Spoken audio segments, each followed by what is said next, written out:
বাস্তৱ আৰু সপোন। কবি অল্পী দাস আৰু পাঠ মুন বৰুৱা। বাস্তৱ আৰু সপোনৰ এয়া কিহৰ মিতিৰালি? ৰংবিহীন বাস্তৱ জীৱনৰ ৰোকাপৃষ্ঠাত নানা ৰঙে সপোনবোৰে আঁকিব খোজে জীৱনৰ ৰেখনি জীয়া ছবি।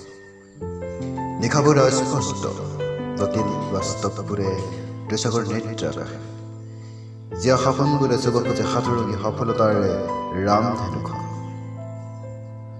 কিন্তু সপোনত বাস্তৱখন যিমান সুন্দৰ, বাস্তৱত সপোনবোৰ সিমানে কঠিন।